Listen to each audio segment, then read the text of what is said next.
This is Julie Hogue with Vegetarians and Meat Lovers, Split Table Recipes, a podcast about food. I also often focus on how to cook for two different diets, vegetarians and meat lovers. I'm super excited to talk to this person. Absolutely phenomenal. You're going to love her. I'm super excited to talk to her. Her name is Lisa Steele, and Lisa Steele is a fifth-generation chicken keeper and the founder of Fresh Eggs Daily, the popular backyard chicken keeping brand.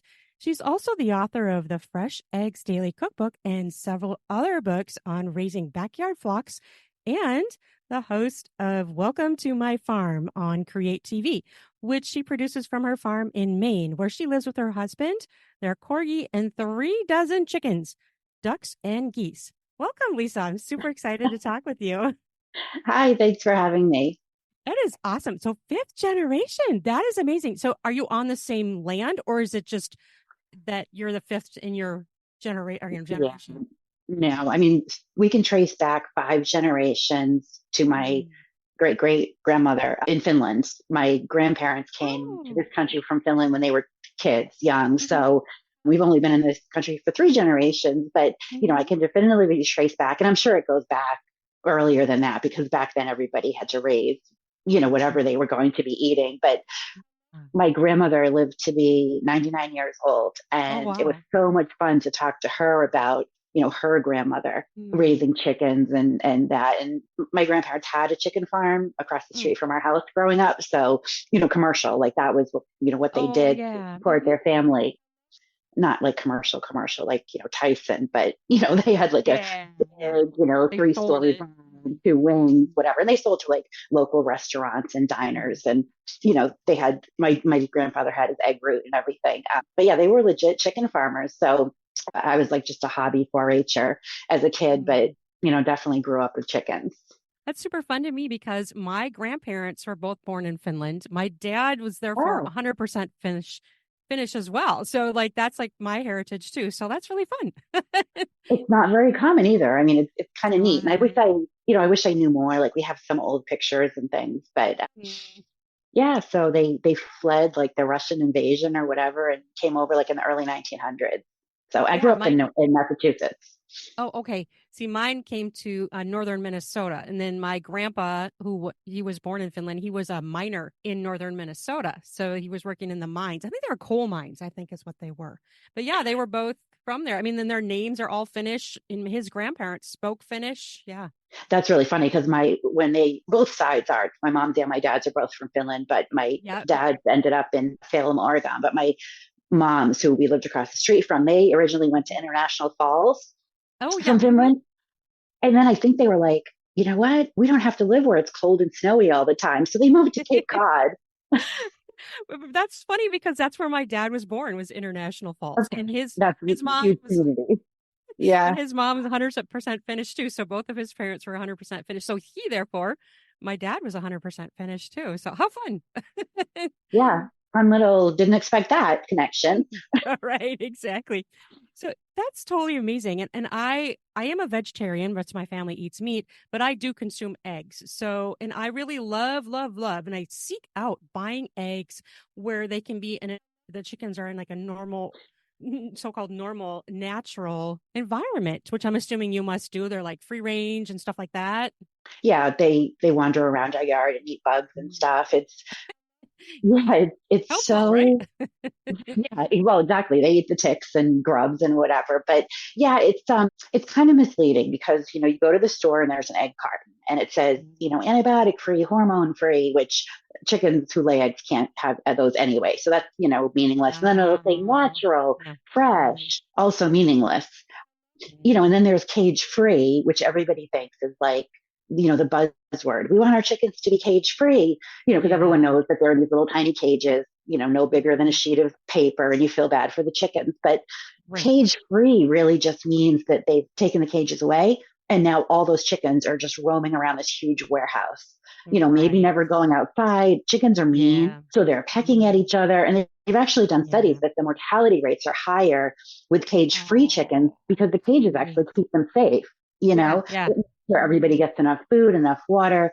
Plus, the eggs are just cleaner, more sanitary because they're being laid and then rolled away. So cage free really is no better. And this A whole bad push term.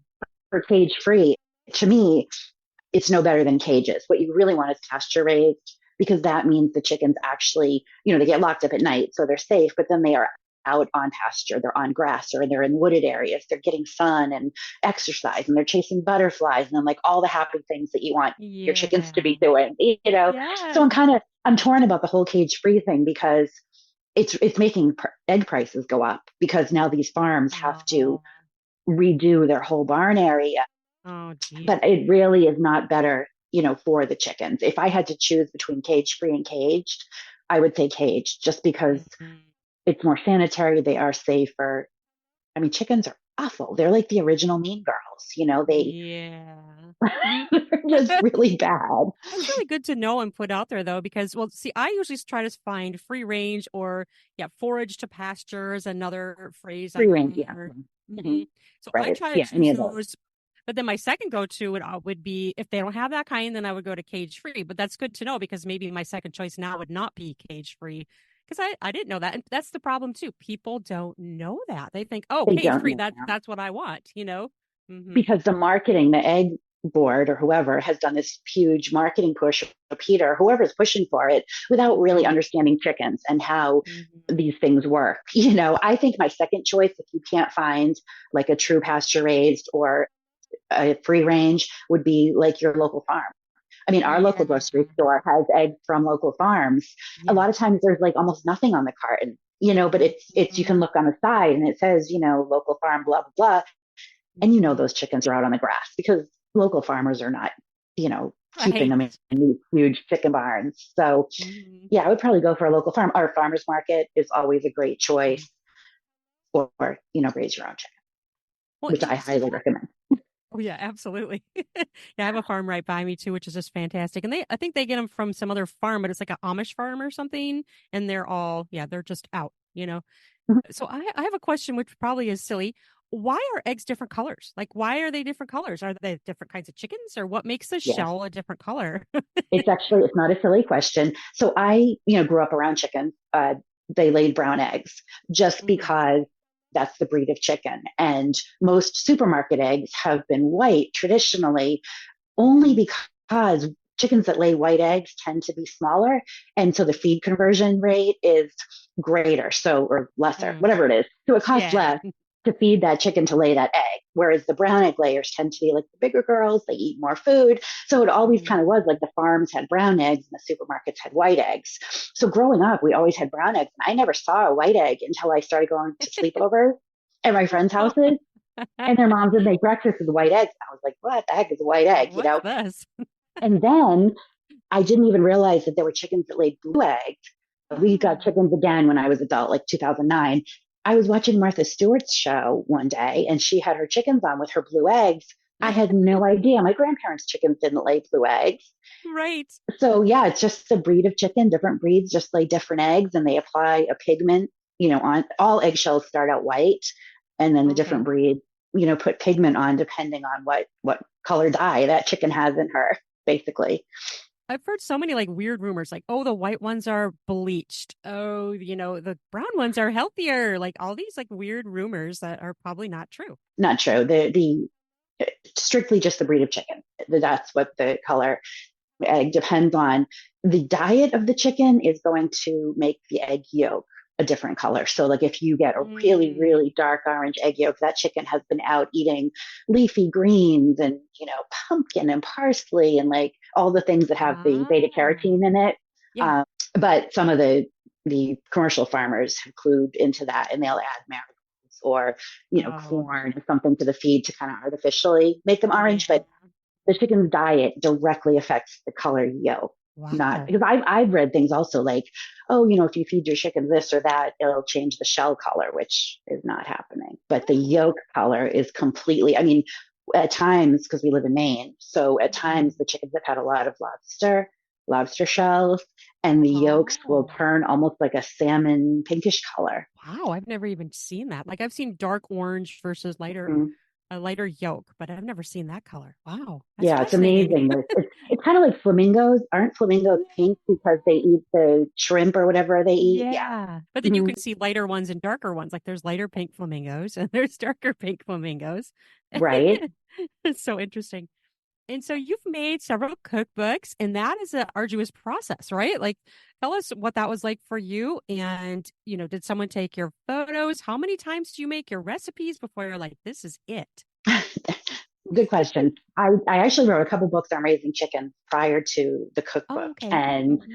I did hear like writing a cookbook is so hard. And I'm not going to say it's easy, but I do have to say that I found it easier than writing books about chickens because those, Oh, every single fact has to be fact checked. Like you can't just write and say stuff. oh, So the research and yeah. then the paragraphs and what should come next and which chapter comes next. Whereas writing a cookbook, you're focusing on that one recipe True. Yeah. done, and then you're moving on to the next recipe. And writing recipes is easy once you get the Mm-hmm. hang of it. You've got your formula, whatever your format. Your publisher says we want this, we want that. We want Yep. tablespoon written out, we want this, whatever.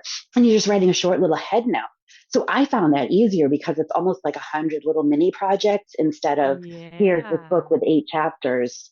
What the heck am I going to write about? So I really love the process. It is long. It takes a long time. Fortunately, a lot of the recipes were things, at least initially, were things that I made regularly. They were Yeah. family recipes. They were things that, so I didn't necessarily feel like I had to test them a Mm, lot because I had made them so many times I knew they worked. Other things right. were things I was, experimenting with. My husband ate a lot of the same thing over and over again, which because I would kind of Yeah. get into her, like, I want to make this until I think I can do it better, and he'd be like, it's fine, it's Yeah. good. I'm like, but I think it could be better. And once I was on that recipe, I didn't want to take a break and then go back to it. So it really varies. I mean, some things, I mean, baking and cooking are so different too, because cooking, They you're are. tasting as you go along. So I kind of feel like you might not need as many tests because you can adjust as you go on and make Right. notes. Whereas Hmm. baking, you don't really know till it's done. You Yeah. take it out, you try it, and you're like, no, I could use a little more vanilla extract. So now you got to start all Right. over again. Yeah. So those are two very different things, but I really enjoy the process. One day I made 18 souffles. I was making minis, not full size, Yeah. but, Yeah. but I just knew that it could be better. And I tried every technique in the book, buttering, using Mm. Parmesan, using breadcrumbs, brushing up, making the Yeah. sleeve. I mean, everything that I possibly could try, I tried until I felt like, okay, this is a recipe that I can say, yes, this is going to work. And after it worked, I had to try it a few more times. All So the right. chicken Mhm. ate a lot of souffle that day because after like the first two or three, I really didn't want to eat anymore. So that's interesting. So they can eat leftover table scraps Mhm. then. Oh, they Yeah, that's can. one of Okay. the huge benefits. Chickens are technically omnivores, so they eat everything: grain, Oh, vegetables, fruits, meat, fish scraps. They wow. can eat eggs.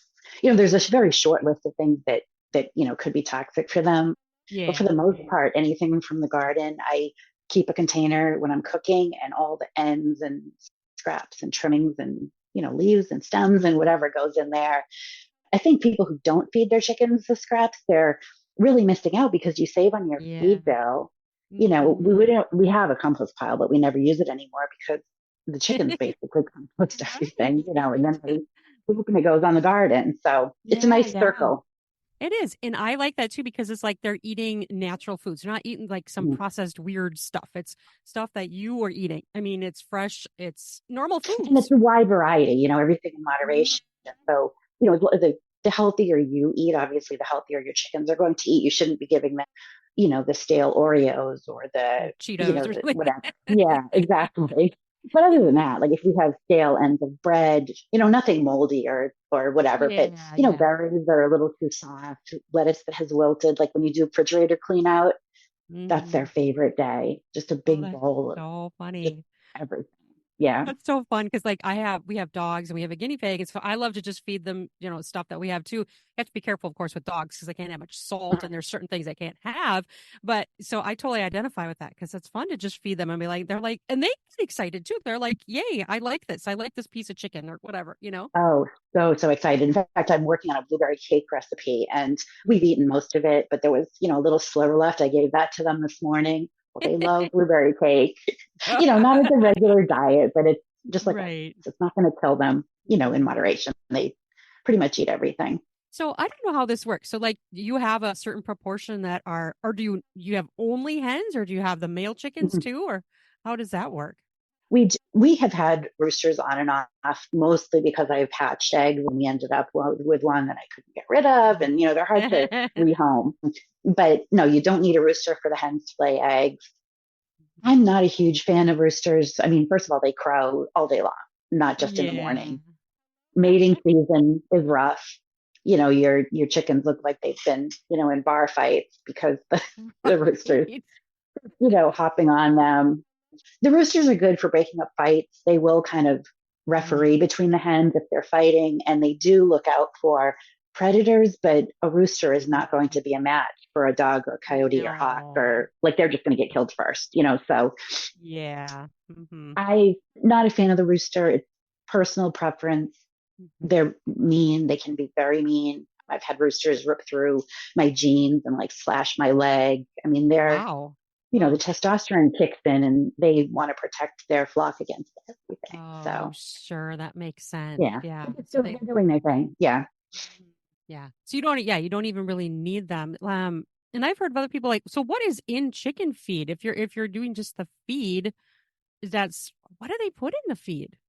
It's just like this, processed foods and It depends on the brand. I like the whole grain or cracked grain brands more so. So it's like cracked corn, it's wheat, mm, maybe barley, millet, split peas, sunflower seeds. You can actually, in a handful of it, you can see the different things, the seeds and the grains and things. And then there's little like pellets that are the nutrient packet that they need that has mm, all the extra calcium and, whatever they're not getting from the grains. And then mm. there's the processed, which is more like, say, dog kibble, like the equivalent to dog kibble, where it's like a Yeah. crumble or a pellet, and it's all of Mm, that goes through a machine and spits out these little, pellets. Some people like those because they feel like they're more balanced because each oh. mouthful is, everything they need. Whereas when Mhm. you use the whole and cracked grain, all the really bossy chickens go through and they pick out all the good stuff Oh. and they, Yeah. leave the rest for everybody else. But I figure it all evens out. Yeah. Yeah. If they were out in the wild, they'd be, finding worms and bugs and seeds and berries and whatever. So I do kind of tough love, like if you're not getting the good feed, you need to learn to be a little tougher and get to the feed Right. quicker. You need to fight harder, right? Yeah, Fight harder for exactly. your Hmm. So if Survival someone of the fittest. exactly. That applies everywhere, right? Hmm. So if someone were to want to like get into having chickens, is there a minimum number of chickens you like need to have? I mean, stuff happens. I would say no more than three. You don't want one chicken. I mean, they're flock animals. They need friends. If you get two Yeah. and something happens to one of them, now you've got a single chicken. So I'd Hmm. say three at the bare minimum, but usually five or six is a really nice flock number Hmm. because that way, if something does happen to one or two, you still have a couple and they'll lay enough eggs for a family of four. You'll be getting 5 or 6 eggs on a good day, when they're laying well.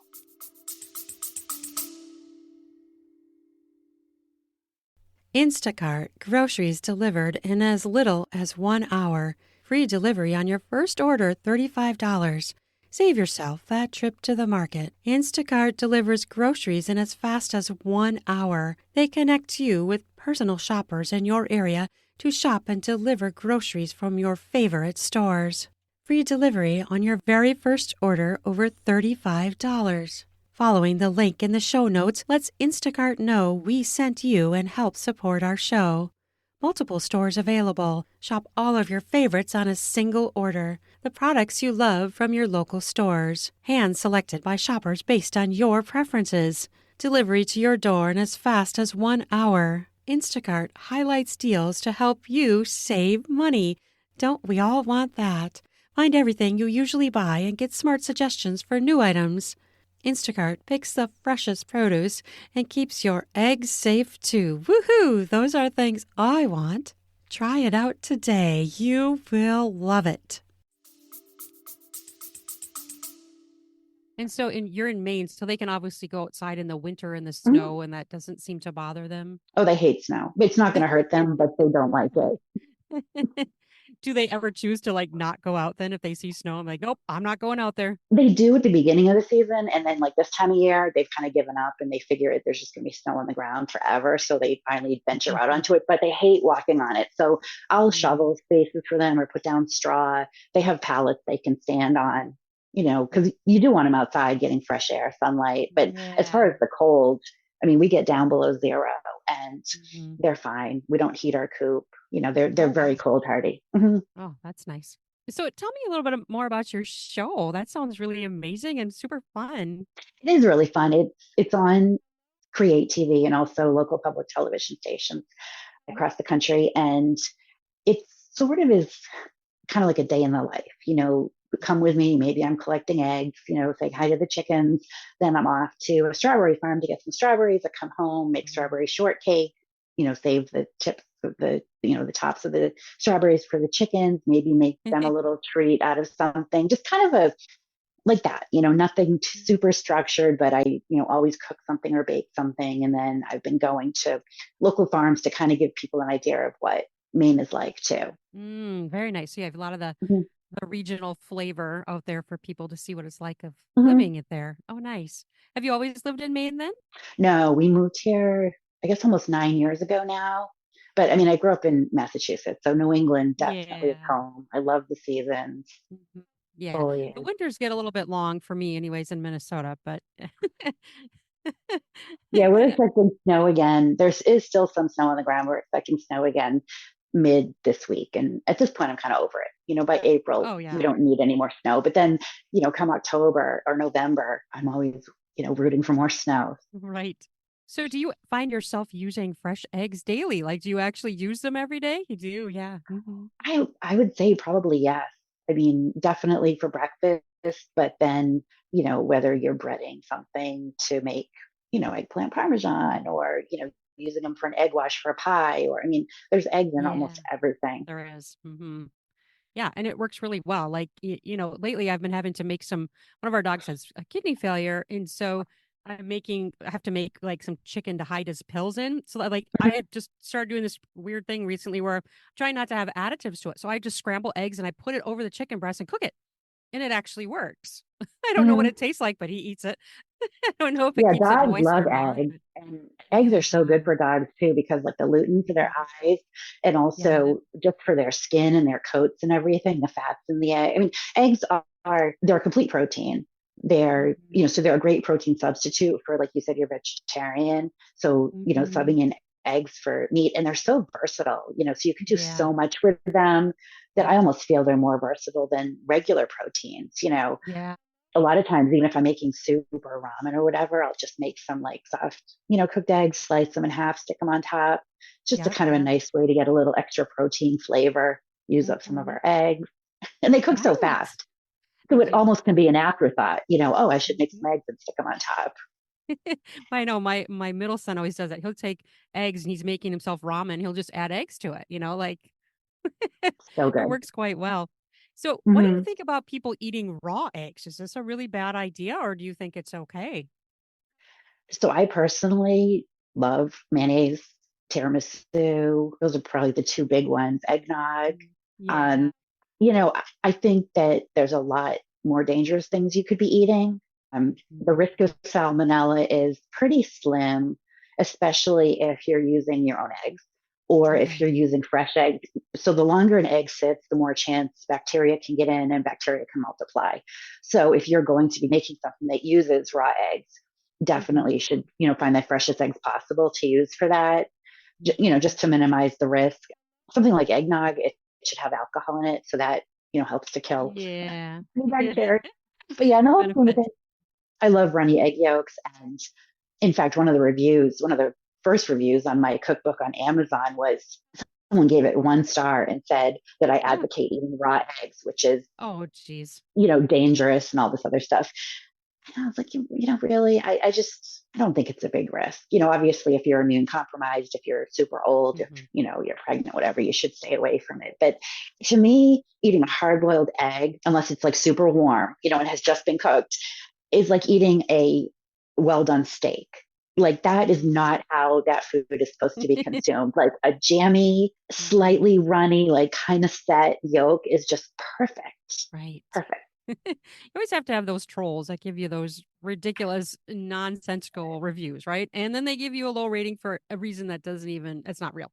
Yeah, I'm like, whatever. I mean, you're that offended by the book because it had some. I mean, I don't. Like I said, it's almost. I actually, I was traveling once and for one of the feed companies, and the guy from the feed company that I was traveling with, we went out to dinner and we went and had. We ordered steak. So I ordered mine medium rare as I always do.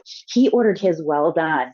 And like the waiter visibly cringed. I mean, I know he did not want to go back there and tell the chef that the guy ordered his steak well done because I'm sure when you're a chef, that just like hurts your heart because Right. Like they feel like they're wrecking it. like nothing like wrecking a good piece of meat, you know? Right. Oh yeah. So that brings up a question for me. When you have your own eggs that you're doing, do you actually have to wash them before you crack them? I mean, before you crack them, you should, you never know what's on the outside of an egg, but Yeah. collect them. I keep the nests really clean, and change out the bedding and stuff, whatever. But, stuff happens, especially during mud season. Mm-hmm. Everyone's walking around with muddy feet, whatever. But I collect the eggs, I bring them in, and I put them right in the refrigerator. We have, which was brilliant, that I don't know why it took me almost 15 years to figure out, but I bought one of those little fridges like you have in college dorms, Oh yeah. and I put it in our mud room. So now when I come in with eggs, they just go right in there because I never really Nice. loved, bringing eggs that hadn't been washed and putting them in the fridge with our food and all that, even though, if they look clean, whatever. But yeah, so we have this little egg fridge. I just drop them right in there in the mud room as soon as I take off my coat. And then, before I use them, rinse them off and use them, which is good practice. And then if they're not washed, they don't have to be refrigerated. So I will leave a bowl of eggs on the counter, especially for Oh. baking. A lot of times you need room temperature eggs, and I always forget to take them out. So this way, if you have them on the counter, Yeah. and they'll last a good number of weeks on the counter as long as you Wow. See, haven't washed them. I Yeah. didn't even know that was a thing. Like I thought immediately, oh, then there must be bad. Right. In fact, my I was just talking to my mom about this because my grandparents used to deliver to restaurants, and she used to go with him when she was a little girl, and he had the flats, like the big flats of Yeah. eggs, and he would Yeah. bring a whole stack of them and just put them inside the kitchen door at the restaurants, and they would just use Wow. them from there. They wouldn't put them in the fridge; they'd just use them because they were going through them so Wow. quickly as Yeah. well. Mhm. Yeah. Oh, that's interesting. I read Mhm. somewhere online once that, the eggs have an expiration date on them, but that's really not true. I think expiration dates on most things are just to make you Mhm. throw it away and buy more. Honestly, but that's just me. I mean, my husband, if a yogurt is like one day expired, like Yeah. he'll throw it away and I'll take it out of the trash and give it to the chicken. I'm Right. more of a like look for mold and smell it kind of Yeah. girl, Mhm. But yeah, so the expiration date on egg cartons is pretty arbitrary. So what you really want to do is there's a 3-digit code on the end of the carton, like 001 Mm. to 365, and that's the Julian date. So like 001 is Oh, January 1st, 365 is December 31st. So okay. looking at that date, you want to pick like the highest number. So like today's April 1st, right? So that would be like 30, 60, 90, like 91, something like that. So like if you Okay. saw a carton that said like 091, which you wouldn't because whatever, that's the date that the eggs were put in the carton.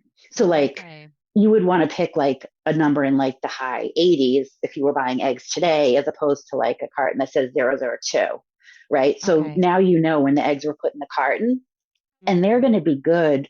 I think they have like 30 days, I believe, from the farmer to put them, get the eggs into the carton. They got on the store Okay. shelf. And then after that, you've probably got like 6 weeks. But I mean, by then your eggs could be like 2 months old, 3 months old. Like they're Mhm. not super fresh at the grocery store. Sometimes just for fun, I just go and look, and it's amazing how old some of the cartons on the shelves are. Right. Like I've heard of people just throwing away eggs that like past one day past the expiration date. And I'm Hmm. like, oh, don't do that. That's not actually true. But they do. They're throwing away good food. And it's not, eggs aren't cheap anymore. So if you take a No. glass of water and you take an egg and drop it into the water, if it sits on Mhm. the bottom, it's super fresh. And then as it ages, air starts Oh, getting into the egg. And okay. so the egg will start to like rise up, and then eventually the egg will float when it's Mm. like months old. So if the egg floats, you probably should throw it out because enough Okay. air has gotten in, bacteria has probably gotten in. But as long as the egg is sitting on the bottom, or even if it's standing upright, but still, touching the bottom of the glass, Yeah. it's fine. It's just that it's older. So That's a great that's test an for people. Yeah. yeah, that's an Because easy way it's to easy tell to how do. old the egg is. Exactly. And then if you're worried or you're concerned about how old an egg is, I always crack them into a little bowl. Like you don't want to Okay. crack an egg right into your cake batter Yeah. or Yeah. into your pan. Crack it into a little bowl. If the egg is bad, you're going to know right away. It's going to Yeah. look bad. It's going to smell bad, whatever. So just crack it in a little bowl, check it out, and then toss it in your batter. Now I've heard this too. Is this a rumor? I heard that you can actually freeze eggs. Is that true? You can, not like in the shell because they'll crack. Sometimes in the winter we Yeah. get cracked eggs. But yeah, so Yeah. in the fall when the chickens are still laying, because, they take their winter break and I need eggs for holiday baking. Oh. So in the Hmm. fall, I'll whisk up a bunch of eggs and then just pour them into like those silicone ice cube trays Oh, yeah. and freeze them and then, pop them out. And then if you do 3 tablespoons, that's like equivalent to an egg. So then you can Okay. just defrost what you need and use them. A little bit of salt I add to it because otherwise they get weird in texture. But you also could freeze them Okay. and scramble them. You could make omelets. You could make, whatever. That is a great thing to Yeah. know, especially for these people that are they can't get over the expiration date thing. Freeze them then. Don't throw them Yeah. away. Freeze them because and then that's like a preset, like you said, you described. Then it's already in a specified amount, so you'll know, Yeah. Yeah. Once right? they're frozen, I usually pop them out and put them like a freezer bag or whatever. And then if you Mhm. need 3 eggs, you just grab 3 cubes. And that way, I mean, those will last for Ah, probably 6 months, probably more. So you're right. You just like other things, if your meat's about to whatever, freeze it. Like you get a couple more months leeway that way. yeah, that's brilliant. I love that idea. And then, yeah, putting them in a Ziploc, then you just quickly grab it. That's a great Mm-hmm. idea. Fantastic. So tell me do you have any favorite recipes that you just absolutely love using eggs? I do. And actually, it landed on the cover of my cookbook. But Eggs Oh, Benedict yeah. is like my favorite. And again, talk about runny egg yolks. But I think a lot of people get intimidated, and it's actually really easy. It's just about the timing. Like, you need your, like, toast or English muffin to be ready at the same time, your egg poaches, and then Yeah. your sauce. But once you get that timing down, hollandaise sauce is super easy to make. I mean, it's not difficult. And I have tried a few store-bought brands. They're not good. So you really do need to make your own. But once you master that, I mean, I would put hollandaise sauce on everything. So Mm, good. I mean, it's just basically egg and butter and lemon. I mean, sure. how good is that? Right. Oh, yeah. Especially adding the lemon in there. That's a good thing. Always seems good to Mm-hmm. be adding lemon to things, even if it's just a little bit, right? Yeah. So the easy thing to do is if you're frying eggs, just Mhm. slice or wedge some lemon and like set them in like your butter or your oil as you're frying the eggs, and Oh, the yeah. lemon's kind of like caramelized, and then you get like that lemon flavor in your egg, and then you can like baste your eggs with the lemon butter liquid or whatever. So good. Yeah. Like if I ever have like a half lemon left over or whatever, I always do that. Have you ever used lime? I have not, but same. You could probably use an Yeah. orange. I mean, any citrus. Right. It like brightens it right up. It's really Yeah, nice. yeah. Sounds fun too to see if they taste different, to try the Hmm. different citrus fruits. Absolutely. So, what do you have cooking that you're doing next? Do you have working on new stuff at all?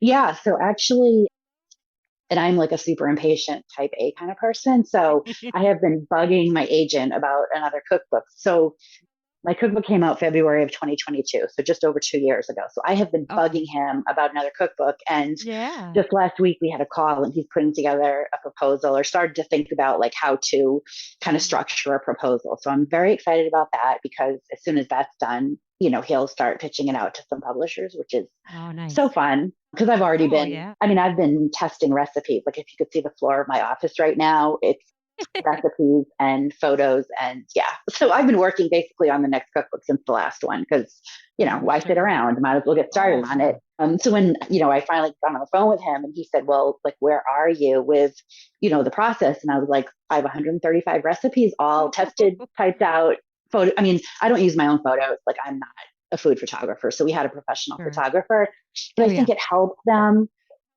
just to kind of take a sidetrack. So we did a 10-day shoot, for the 100 Mm. or so photos. So it was like 10 a day, Okay.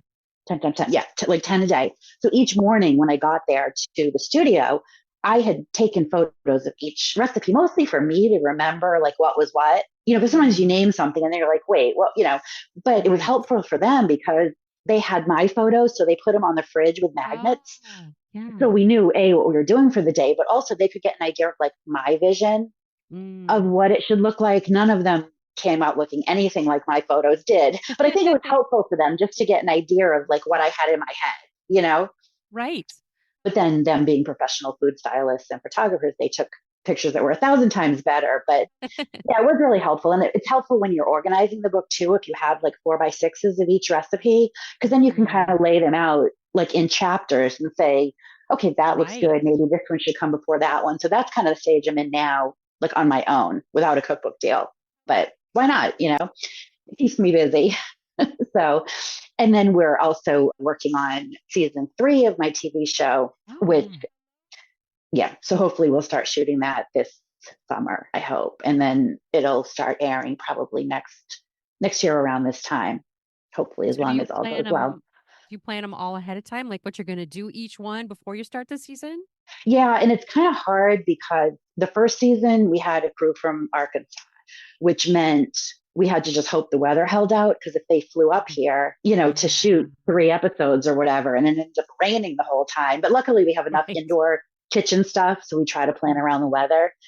But that was kind of challenging. In season 2, I used a main crew, which was Mm. so much easier because, like, I could say it just started snowing. Like, get the drone up there. Let's get some photos. Like, we did shorter.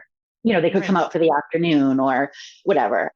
So we Mhm. spaced it out more so. And then for this season, I think it's going to be either a Boston or New York crew, which is going to Okay. be easier than Arkansas, not as easy as Maine. And I do like to get all the seasons too. So of course it's Oh, cheaper just to like, bang out the whole season in like 2 weeks. But I really want yeah. foliage and I want snow and I want spring flowers. So we have to like break it into smaller, but I know going into it, like what each episode will be, the theme of it. Cause I like everything to make sense. Like I said, if I'm going to the strawberry farm, I'm going to come home and make something with strawberries, then make something for the chickens or talk about why strawberries are good for chickens or talk about Yeah. something that has to do with the season. Like in my head, and this last producer, I think I was making him crazy because I was like, it has to fit in the story. Like it has to make sense to Yeah. me. Right. It doesn't make sense to me. It has to flow. Like it just, and Right.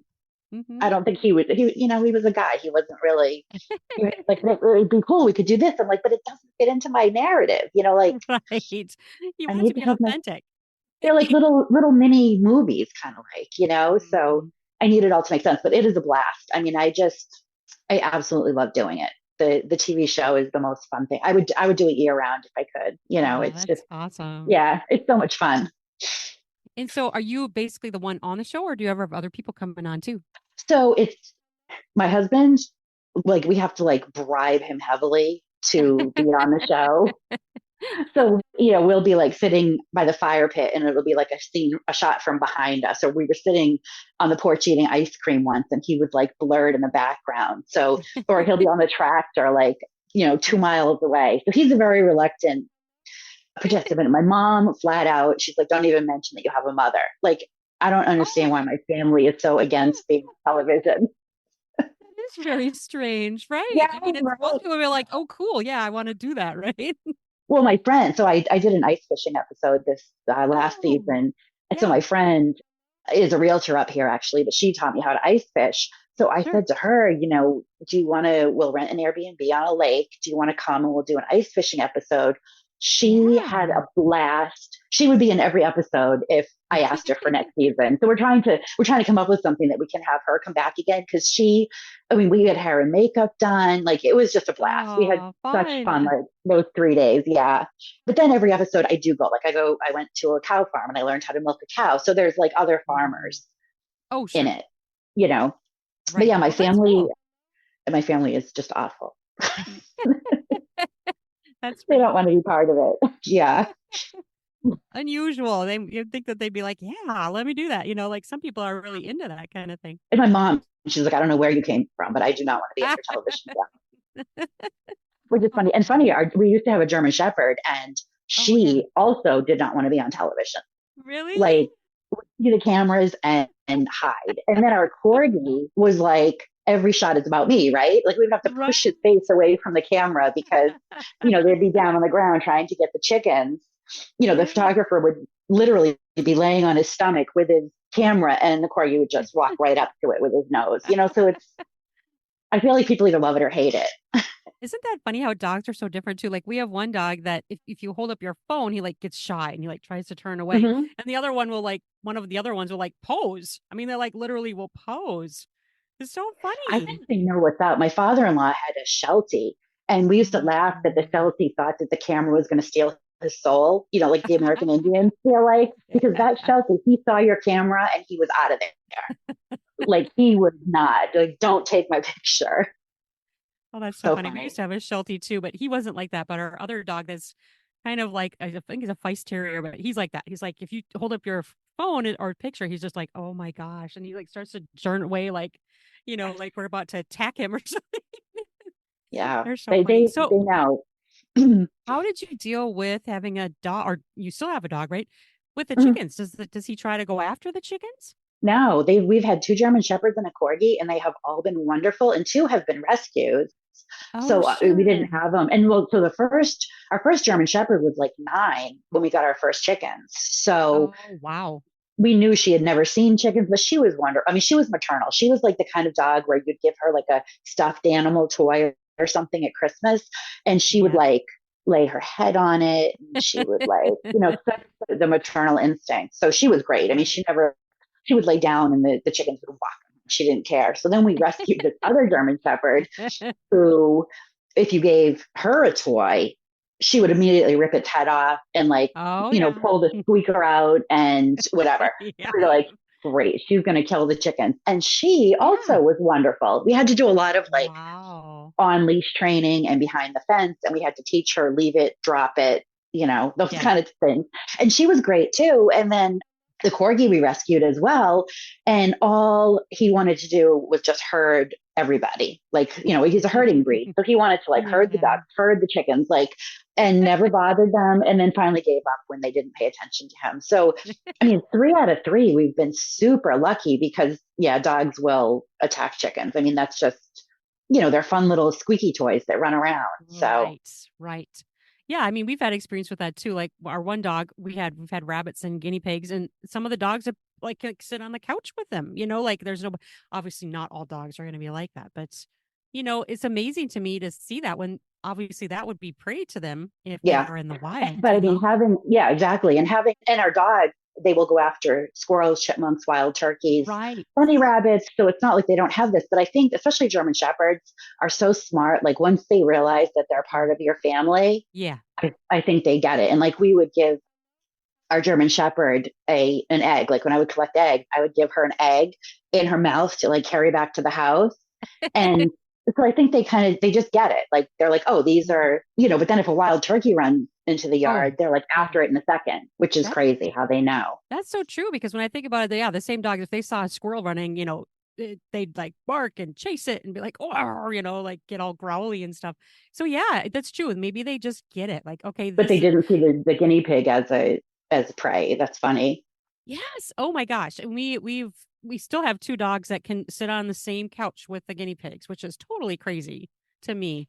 And I worried too because our chickens being so used to dogs, I wondered like Yeah. if another dog came into the yard, if they would just be Right. like, "Oh, hey." But on the Yeah. few occasions that we have had, a run-in with a neighbor's dog, or my father-in-law's Sheltie, they Yeah. immediately know that that's danger. Like, so they know it's Mm, not all dogs. It's like their dogs are mm, okay, but if they see another dog, they that's like true. hightail it out of there. Yeah, so I think they're smarter all around. I think predator and prey are all smarter than we give them credit for. Yeah, yeah, and that, maybe the dogs too. Maybe they watch how we interact with the other animals and like, oh, okay, they think that's important, or like somehow they know. Mhm. You know, I mean, Well, also yelling, get the squirrel when we see a squirrel probably that doesn't right. helps them realize that they're supposed to get the squirrel.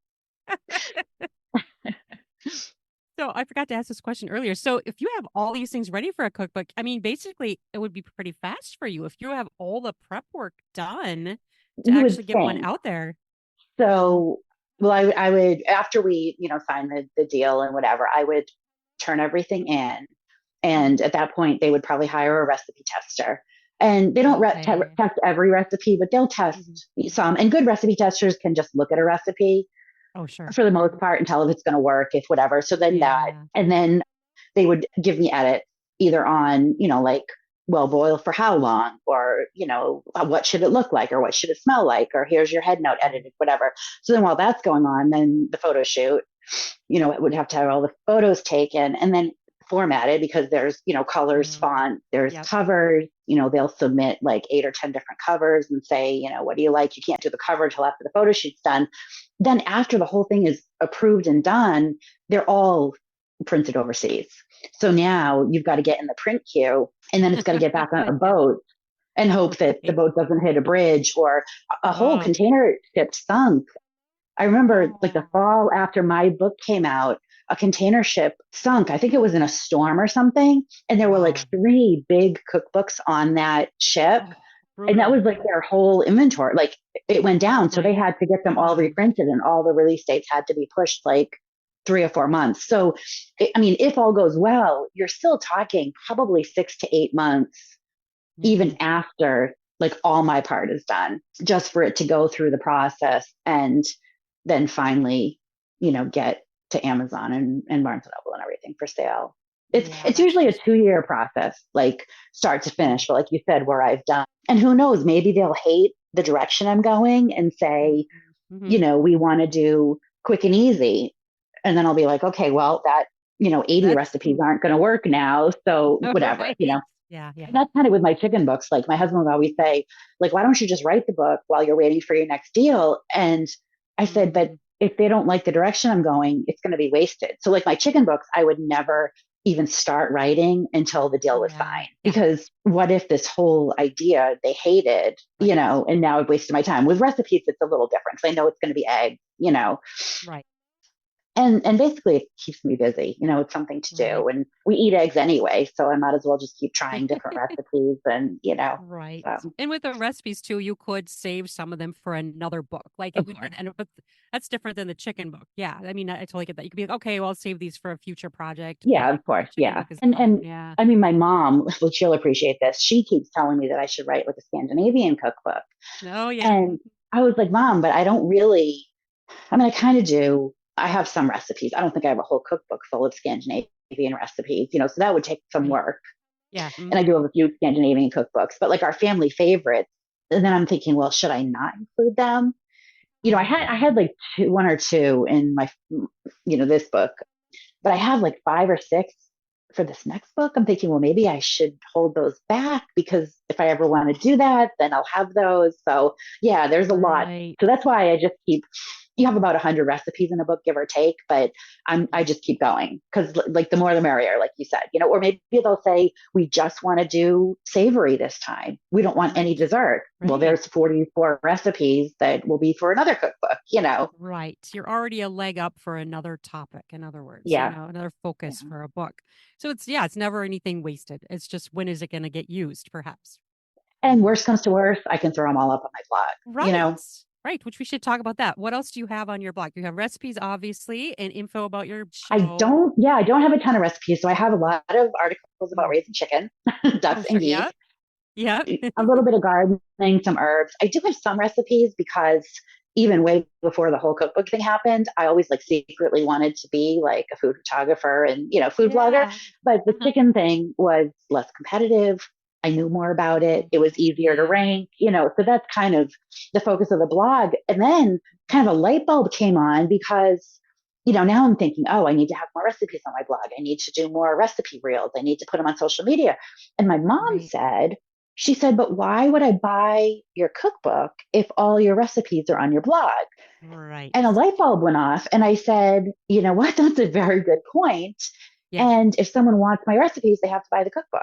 So I am not going to turn into a food blogger, because it is very competitive, and it would just stress me, because I wouldn't rank or anything. And I think that's a very good point that she made, that sets me apart maybe from other cookbook authors, that if you want my recipes, you got to buy my cookbook.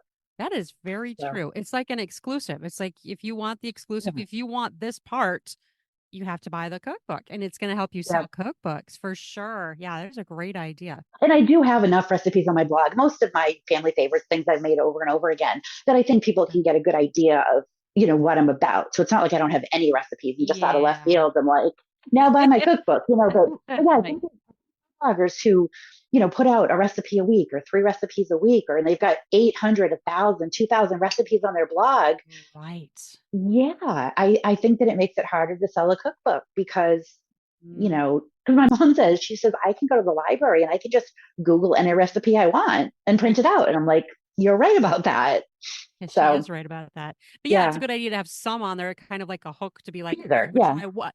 Yeah. Or just if you want to try one of my recipes, if you like this, then you might like my cookbook, you know? Hmm. So yeah, Yep. very, very amazing. So Moms know best. I know, right? She has a different perspective. So do your Hmm. do your other family members still keep chickens, or is it just kind of more fallen upon you and your family? Yeah, my grandmother, I mean, she obviously is gone now, but she had them pretty much her whole life. Like even after, they got out of the business and retired, she still had like the small flock and whatever. And then Sure. we had chickens as a kid. My mom really is not a fan of the chicken. Oh, Just growing up, on the chicken farm with the chores and stuff. So yeah. we did have chickens growing up, but then kind of once my brother and I, left for college, she let those. And I keep telling her she really should, because she always keeps, complaining about eggs and how expensive they Mm, are, and kind of the same things you said, like, yeah, I don't right. know which ones to buy and which are the best, whatever. My brother lives out in California, and he tried chickens for a while, but they have coyotes that were like hopping over their 6 foot fence, Yikes. and they Oh. had a beagle. So he's like, well, the beagle's not really going to be great protection. I don't really want to get like Right. Great Pyrenees. And he Right. traveled a lot and it was stressing his wife out. So he gave up on the chicken thing. So it's pretty much just Okay. me now. Okay. Yeah. So then you said you have the geese and the ducks. Do you use their eggs at all? Hmm. Mm, Yeah. So they're just bigger. I mean, they look mm. the same inside. They're just much larger. One goose egg is equivalent to 3 chicken eggs, Oh, which is wow. kind of cool. Yeah. So if you had a recipe that called for 3 eggs, you could just use the goose egg. But Wow. you can scramble them, or I made a frittata yesterday with the duck eggs. Okay. A lot of times duck eggs are like 30% bigger than chicken eggs. So a lot of times I just use them one for one, especially if I'm not baking. Yeah. The frittata recipe called for 5 eggs. I just put in 5 duck eggs. Deal. Right. Yeah. Mhm. And they're a little richer, they're a little higher in fat. They Mm. rise better. So things rise Okay. better, when you're baking with them. But yeah, they taste like eggs. Interesting, because like I feel like when I go to most grocery stores, they don't have duck eggs or geese eggs. It's just chicken eggs only. Some like Asian markets Mm. will have the duck eggs, or if you go like to a farmer's market or a specialty market. But yeah, I'm Mhm. surprised. Quail eggs as well. I really want to raise quail, but I've had friends, send me some quail eggs, and they're just these little tiny things, and they're really fun to Oh. like just make like little bite-sized hard-boiled eggs or Oh yeah. whatever. Mm, Yeah, I'm surprised interesting. that more, because I think in other countries you would go to the store and see different types of eggs, and for some reason in this country it's just chicken, and for a long time just white chicken. Like now Right. you sometimes see blue. I was out Mm, in California and they did have the regular grocery store did have blue mm. eggs. Happy Egg Company has started selling Oh, blue okay. eggs at the store, which is fun. We have Happy Egg Company up here too, but I haven't seen them have any blue ones. I By think me it anyway. Yeah, us too. They just have the brown. I think they have the brown and the white. Like their cartons are mixed sometimes, right? Like it's brown and white, or sometimes it's just brown. I've never seen any mixed either, which is interesting. It's Hmm. different by region. Mine Yeah, always are all the same color in the carton.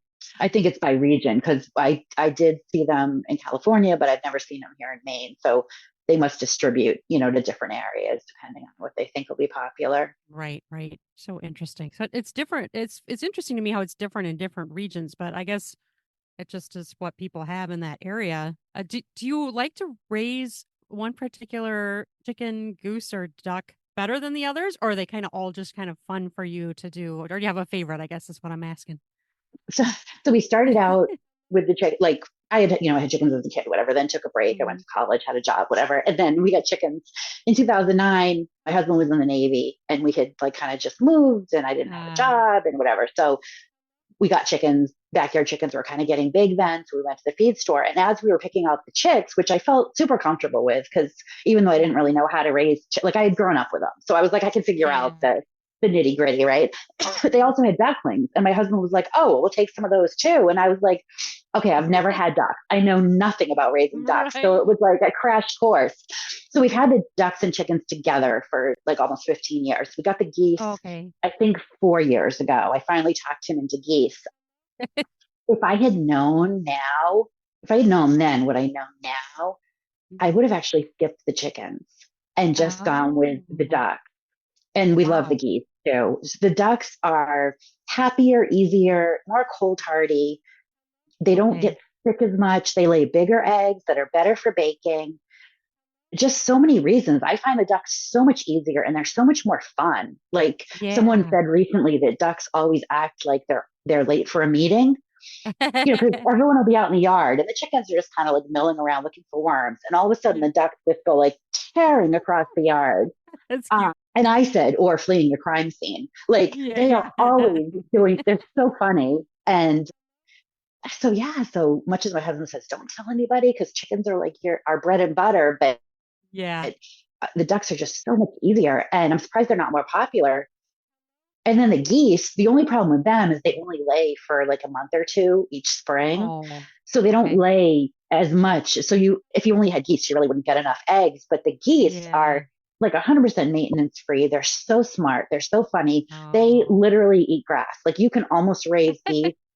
If we didn't have snow on the ground, they could just eat grass year round and you would not even have to feed them, Wow. That's which makes amazing. them for homesteaders. I'm surprised that more homesteaders, and plus, I mean, not that we eat our animals, but like Hmm. eating a goose, that's a lot more meals than a chicken, Yeah, right? true. Hmm. And geese mature so fast. So the geese are just so Oh, low yeah. maintenance. I mean, I let them out in the morning. I lock them up at night. They eat grass all day. I do give them hay and wheat in the winter here because we have snow on the ground, but they Yeah. eat hay like horses. Excuse me, the geese were a surprise because they're almost more like cows. I thought the geese and ducks would be very Oh, similar. I yeah. was like, yeah, let's get geese because we have ducks and they're waterfowl and they swim in a kiddie pool, whatever. Yeah. Geese are so much more like cows. They Mm. just like graze all day Wow. and eat grass. And even if you give them food, they would rather eat grass. Isn't Like, that amazing? I didn't even know they mhm, ate grass. I didn't mhm, even know that was a thing. mhm. So inexpensive to raise them. And even when I give them the wheat, John Metzer, who has Metzer Farms, which is like the largest goose and duck hatchery in the country. I've met him a few times. I've been out there. So I've been super Mhm. fortunate to like not have to research stuff. I can just like call him and be Oh, like, hey, John. nice. So the first Perfect. winter we had them, sorry, the pollen is like starting to get. Oh, So the yeah. first winter we had them, I would give them a bowl of wheat and hay. And the next morning they wouldn't have eaten like anything. So I was afraid there was something wrong. And he said that Oh, yeast, their metabolism slows naturally in the winter and okay. they are very efficient with their feed. So they Yeah. really don't, they almost go into like a hibernation, although they don't like curl up and Oh, sleep, but yeah. they require so little in the way of energy in the winter. Huh. He said that's not surprising. And meanwhile, the chickens and ducks are like Yeah. eating their weight in feed all winter trying to stay Yeah. warm. Yeah. Hmm. And the geese just, yeah, they're amazing and they're so smart and so fun. And also they're less susceptible to predators. Like a hawk is not going to swoop down and They're carry a goose big. away. They're Right. huge. Yeah, I still worry about like coyotes and dogs and stuff, so I keep an eye on them, Yeah. but they're also super observant and loud. So like if anything They're looked loud. out Yeah. of normal, we would hear it. Yeah. Well, and listening to you say all that, it's like that sounds like an idea for a book, like how to raise ducks and geese, because that's not a commonly known thing. Like when I'm thinking about, I hear about chicken farmers all the time, but I don't hear people having ducks and geese. And no, and since we didn't know, because I wanted them for a long time, because they also do help guard the chickens and ducks when they're out. So I wanted them for a long Mhm. time, and I looked for books, and I couldn't really find any. There were some books about ducks that mentioned geese as well, Mhm. but it was more like for meat production. So it wasn't really much Oh, about sure. past the first couple of weeks. Yeah, And yeah, now having them, I was like, they shouldn't even be in a book with ducks because they're so different. yeah, And so people have asked me, like, are you going to write a book about geese? But I don't even know if yeah, there's enough to fill a book because literally they just eat grass and then you lock them up at night. I mean, yeah. there's nothing to it. There's just, they lay an egg in the morning. And I mean, it's just, I don't even know what I would say about them. And Right. there's like 100 plus chicken breeds and probably oh, I don't know, maybe 20 or 30 duck breeds. I think there's Okay. only like 5 or 6 goose breeds. So there's not even enough for like a chapter on the breed. Like there's just nothing to write about. I have like 6 articles on my blog and I'm like, just read that. That's like all you need to know. Right. Yeah, maybe that's the way to do it. So on your blog or maybe an episode, of the show or Yeah, we something. did we have mentioned, but I did want to because we did focus on the ducks on one episode, and I did want to focus on the geese for an episode because I've just Mhm. learned so much, and they can live to be like 20 or 25 years old. Oh, wow. So my husband keeps joking that we're going to have to find like a retirement community that allows geese because they're going to be coming with us. Right. But that's kind of fun too, though, because they're kind of like, like your pets, right? They're like pets to you. Yeah, we've had good luck. We've had ducks live to be 12 years old, chickens like 10 or Mhm. 11 years old. And I mean, if you Uh-huh. think about it, that's like as long as you have a dog sometimes. Yes. Yes. Oh, for So sure. it is hard when I mean, it's gotten easier over the years. It's very hard to lose them though, because you do get so Mhm. attached to them. Oh, yeah, But for yeah, sure. 25 years for the geese I remember in high school, a friend of mine, her parents had some geese and you know, we lost touch, whatever. I reconnected with her on Facebook, like within the Mm. last couple of years. She told me Mhm. her parents just lost their geese that Oh, they had had since we were like in high school. I mean, that's just crazy to wow. me, That is crazy. It's amazing. Mm-hmm. That's a long time. Mm-hmm. One area we haven't touched on at all is I saw on your website that you're also a master gardener. So you do gardening, or is Very that badly. referring to the chickens when they say that? Yeah, Maybe not. no, yeah. So I had wanted to take so my grandmother was really big in the extension service, like growing up, and she used to take me to some of the meetings, and she just was Mhm. really, really involved in that. And Mhm. I wanted to take the Master Gardener course in Virginia, but I knew we weren't staying there. So I kind of Mhm. wanted to wait because each course is kind of geared toward like your planting zone and whatever. So as soon as Uh-huh. we moved to Maine, I said, all right, we're going to stay here like forever. So I want to take the Master Gardener course, which I Mhm. did. I loved it. I mean, it was just so informative and fun. And like there were workshops and we went out and did things and I made some friends. And then there's like a Mhm. volunteer part of it. But that said, I'm a terrible gardener. I mean, I'm good at garlic, Mhm. beets, carrots, kind of like all the and herbs. I can grow herbs really well. Sure. But Yeah. like Mhm. the rest of it, I love the buying the seeds and the planning and all Mhm. that. And then once everything's planted and there's like weeding to do and Yeah. maintenance, Uh-huh. I Yeah. lose interest. And Yep. then, yeah, yeah, I totally get it. yeah. You kind of just do So, little bits here and there, but not anything extensive. Yeah. But you've got all the chickens, so and the ducks and the geese, so that keeps you occupied, I would yeah, imagine. it does. And I do plant garlic. I mean, I'm really good at garlic. So I plant garlic every fall. And then I do have like a container on like outside the kitchen door because I do love cooking with fresh herbs. So I Oh, plant like sure. the basil and the parsley and the tarragon and dill and, things that the grocery store doesn't always have. So I have those, through the summer. That's kind of the extent of it. But yeah, technically I'm a master gardener, which for whatever it's worth, it doesn't mean you actually can grow things. But it's also knowledge too, like probably impacts, your overall. I did. And I mean, they talked about companion planting, which was super. And like, I always feel like you always have to be learning too. So it was something Yeah. just totally new. Like I learned how to do the root stuff or whatever and like start whatever. I forget what we were doing, but like from branches or Oh, we yeah. learned how to like, no, I forget the word. Is it graft? Like Baby graft. Yeah. yeah, we learned how to do Yeah. that. And we just, Sure. yeah, there were some field trips and yeah, it was fun. I definitely highly recommend everyone take your state's master gardener course because it just was a lot of fun. Oh, and then we do volunteer things. So like there's this local community garden and every summer they have like an open house and they do scavenger hunts for the kids. And so they need Mhm. volunteers, to make sure that everyone's going on the path right and sign people in. And like, so I do that. Yeah. And like my friend does it. We man the table together. And like, it's a good community thing to do. Absolutely. So, are you surprised where you are in your career, or did you see yourself reaching this point? I mean, is this what you're doing now? Is it something you're like, well, I didn't expect this, or is it something you kind of always had a vision for or wanted? It wasn't planned at all. I went to college. I got my degree in accounting. I went to work on Wall Street, and Mm. then I got really bored with that really fast. And Mm. so I quit and opened a bookstore, Okay. ironically, on Long Island. And I was doing that, loved it when I met my husband, who was in the Navy. So then he was in Pensacola. My bookstore was on Long Island. So we got married. I moved to Pensacola and then I mean, we bounced, and it was hard to have a career, much less a job. And then we ended up in Virginia and that's where I got the chickens. But Okay. I started it like on a whim. I was bored. It was kind of like everyone was doing it, getting chickens and goats and stuff. And I just started a Facebook page kind of because my friends were complaining about all the chicken pictures. So I kind of picked like fresh eggs daily out of a hat and was like, fine, I'll start a business page and just put, chicken pictures on it. And the fact that it's turned into like 7 books and 1 million followers and a TV show is pretty insane. Yeah. I definitely didn't plan it, but I do have a degree in business. So Mm-hmm. I kind of feel like that was super helpful. And I've always kind of been like, had that sort of a brain. And also, I'm a terrible employee. I'm much better at like being the boss of myself. So, Yeah. this is something that works for me. And my husband thought I would get bored with it because I do Oh. have a very, very short attention span. So he figured we'd have the chickens for a few years. I'd Oh. get bored, move on to something else. But fortunately, Yeah. it allowed me to be so creative. And there's Mhm. been so many different aspects of it that as soon as I do get bored with one thing, I kind of put my focus on something else. And then, it keeps me from getting terribly bored.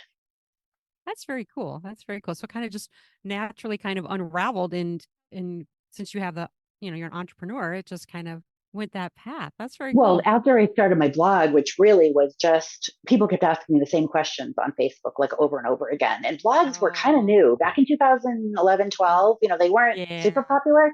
Right. So I thought, well, I can write a couple articles about the things people keep asking me and then just like put the link. It was going to be an archive, pure and simple. I figured, 20 Sure. articles.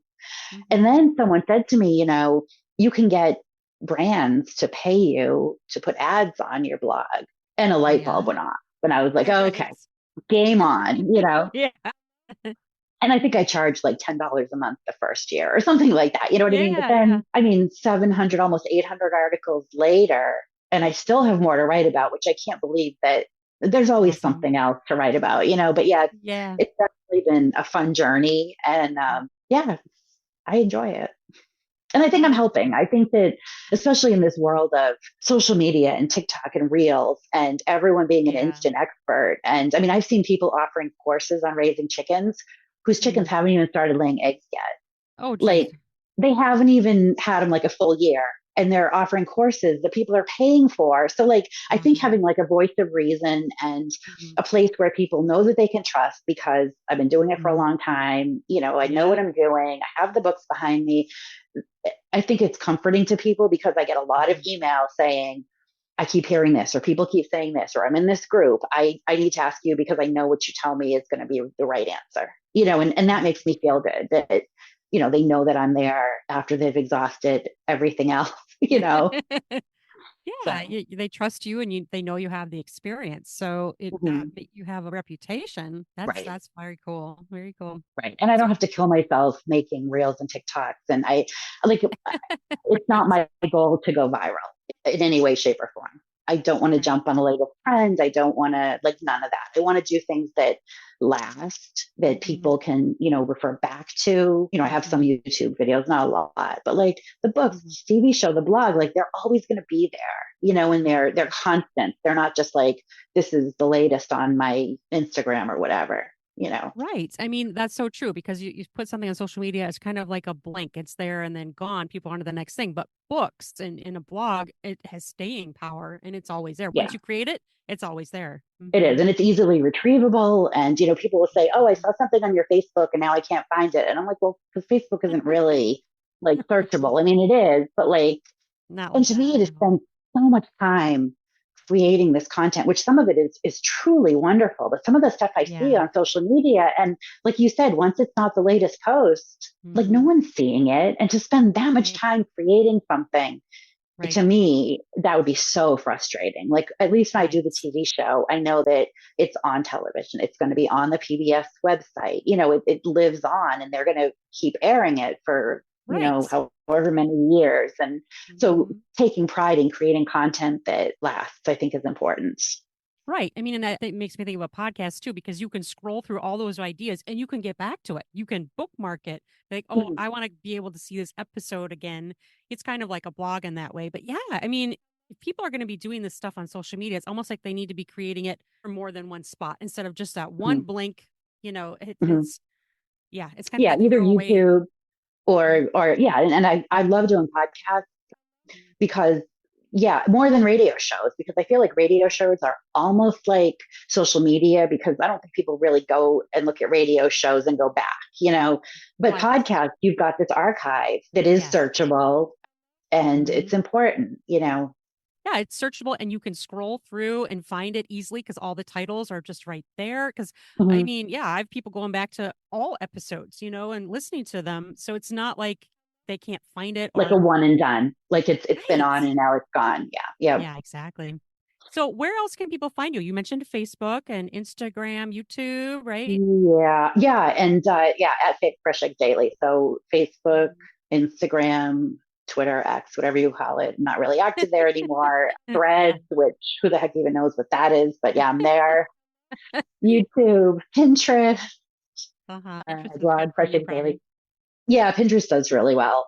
So yeah, just Fresh Eggs Daily. And I tell people, if you're looking for something, because Google has lately gotten just awful with the search results. I mean, I know. you Yeah. get like such random stuff. So like if you're looking for something, like what chickens lay blue eggs, just add Fresh Eggs Daily to the end of your search, and Mhm. then like my content will just come right up. So it's a Yeah. good Yeah. little tip. Yeah, I think it drives me crazy too. I'll put something in and then it will give me all these other things that look like they're paid. And then it will give me further down what I was asking for. I'm like, this is really annoying. I have to scroll down to find the thing that I really Yeah. looked for because they stack it.